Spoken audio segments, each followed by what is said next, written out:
however the government sees fit. Remember, we are getting away from the logging in the national forest, but it is still happening. All right, so whether or not it's private lands or public lands, whether we're getting the trees from private lands or public lands, there are 4 major ways that we can harvest timber. Let's go through these. The first way that we can get our timber is plantation forestry, and this occurs in about 7% of the forests on the planet. Plantation forestry is essentially like having trees as a crop. Okay, so that's how I want you to think about that. Plantation forestry is like growing trees for crops. Instead of going out and planting corn in your field, you're going out and you're planting trees. This takes place in what are called even-aged stands, so it kind of makes sense. I grow corn once every year. I can't do that with trees. So I go out and every year I cut down one field and I replant it and I let it grow for however many years it takes, 15 years. The next year I cut the next field over. I let those trees grow for 15 years. The next year I go and I have 15 different plots that I rotate through. Okay, so most forestry in the United States occurs this way. Most forestry on those private lands in the United States is occurring essentially in a tree plantation. All the trees that are cut down every year are the same age, cut them down, replant them, go on to the next plot. The next type of forestry is called clear cutting. Now this is the most cost-effective way of getting down trees, but it also causes the most disruption. So let's write that down. Clear cutting is the most cost-effective way. It's the cheapest way to get the trees, but it also causes the most disruption. Clear cutting, obviously I go in, I cut down everything. I just cut everything down that's there. 2 alternatives to clear cutting are seed tree shelter wood systems or selection systems.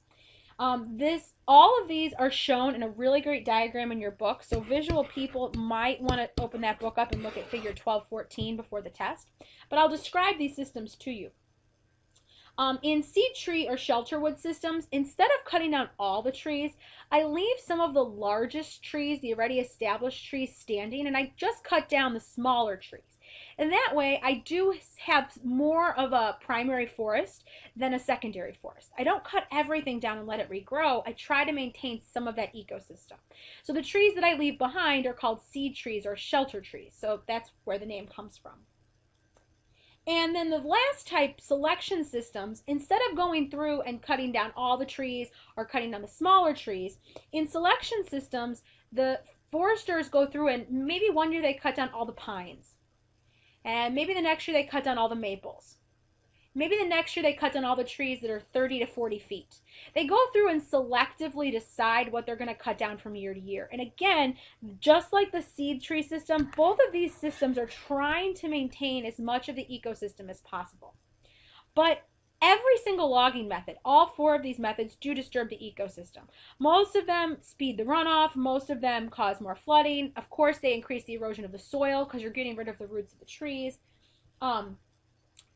Even the selection systems, you still have to cut roads into the forest. You still have to get in there. So all of these systems are going to cause some kind of disruption in the ecosystem. Okay. A couple other topics I want to get into here. Fire policy. We all were raised knowing, Smokey the Bear says only you can prevent forest fires. And we've really suppressed most of the fires in the United States for a long time. What we're starting to find is that many species and communities actually depend on fires. So the fires are actually a good thing. Many species and communities depend on those fires happening.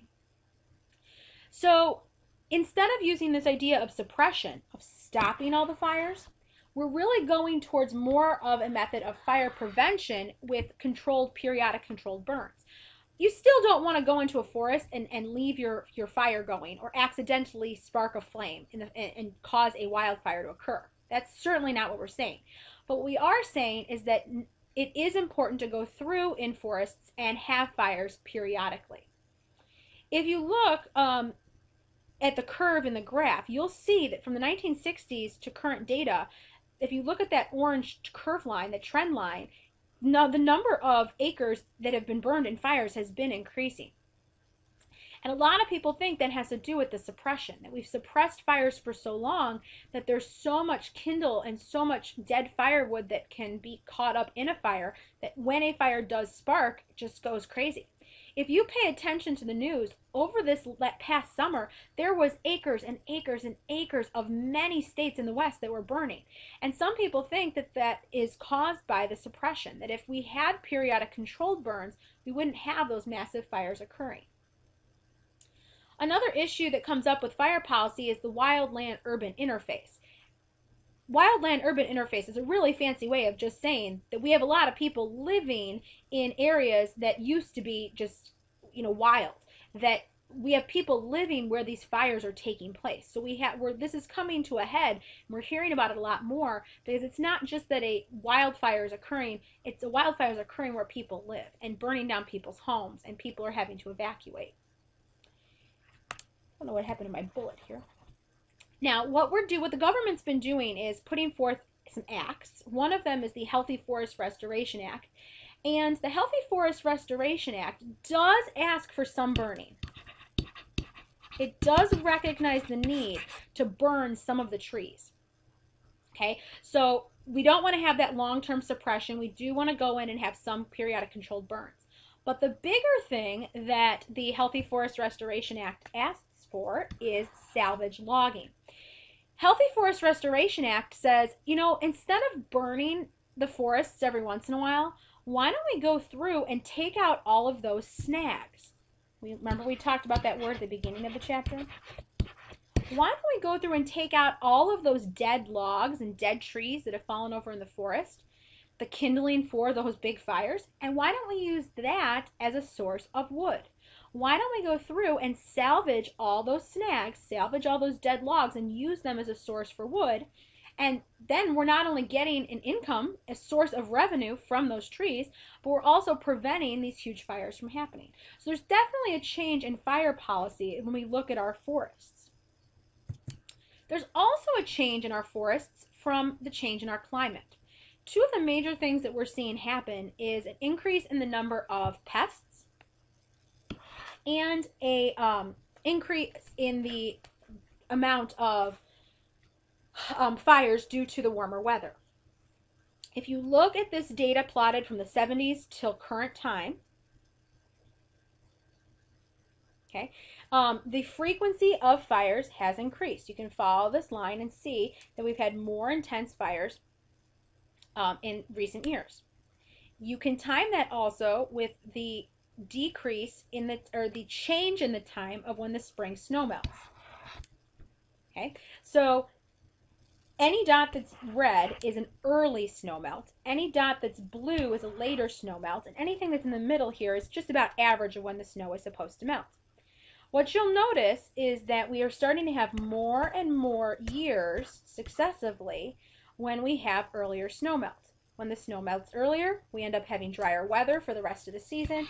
That increases our risk of fire. That drier, warmer weather also increased the number of pests that can destroy the trees.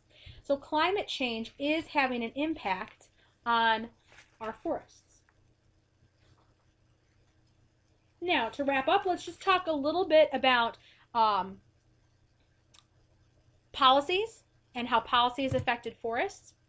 So the government policy right now is to use public land as a multiple use area. Again, don't really need a definition here because the word gives you the definition. The government would like the land to be used in multiple ways.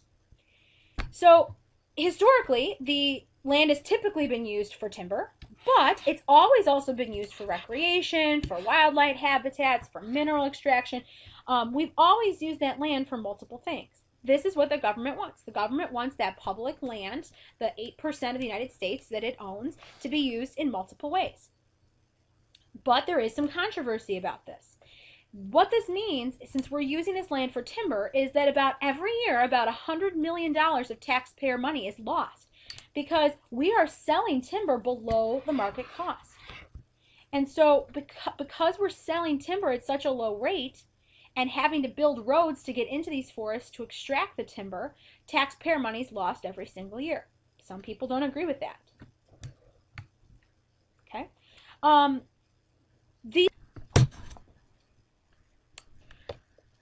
These government policies are always changing. For example, in 1976, the National Forest Management Act was drawn up that really required this multiple use to follow a certain set list of standards for using the resources wisely, for having sustainable management of the forests. For example, one of the parts of the National Forest Management Act required a new forestry practice called sloppy clear cuts. Now, we think of the term sloppy in a bad way, but this was actually something they wanted to have happen, that instead of just going in and chopping down every tree in a uniform manner that would make it very easy to cut down the trees, they wanted the foresters to go in and make very sloppy cuts that would mimic like a windstorm, so that when the trees grew back and when the ecosystem recovered, it would be more natural. Another example of ways that these multiple use practices have changed is the roadless rule.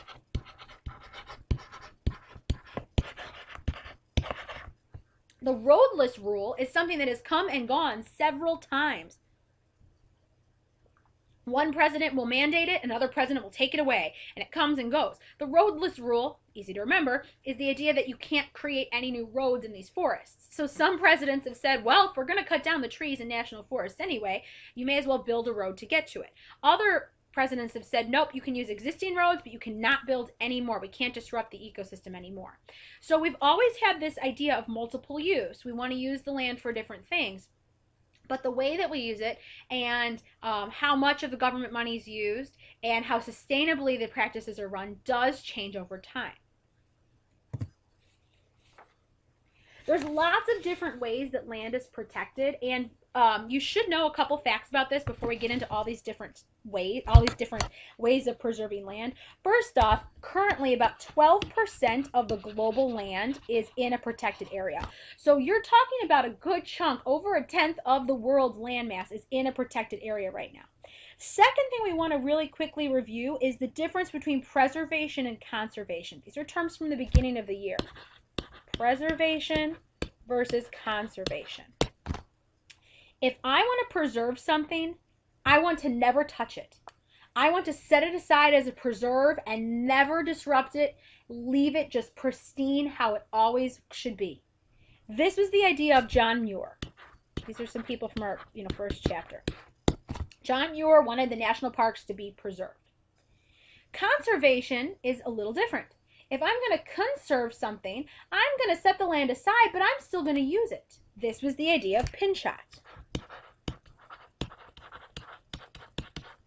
This is the idea that we typically use right now with almost all of our national parks. We're going to set them aside, but we're going to still use them. We're still going to log and forest. We're still going to use them for recreation, but we're going to try to leave them as close to natural as possible.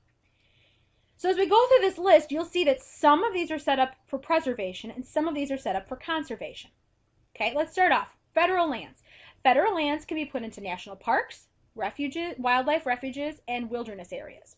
Federal parks are what we're used to. They were first seen in the United States. They're still seen here today, and now they're seen throughout the world. There are national parks in pretty much every state. I'm sure at some point you've seen one, been to one, many in this area. National parks you can go into, you can hike, you can kayak, you can log if you have permits. Okay, that's a little different than national wildlife refuges. National wildlife refuges are still land set aside, but the major difference is in national wildlife refuges, you can actually hunt if you have a permit. So some people see this as a little bit of a controversy. They would rather have everything just be a national park, but in some of the areas, the government actually wants populations to be managed. They want hunters to go in and hunt certain species to keep the populations at a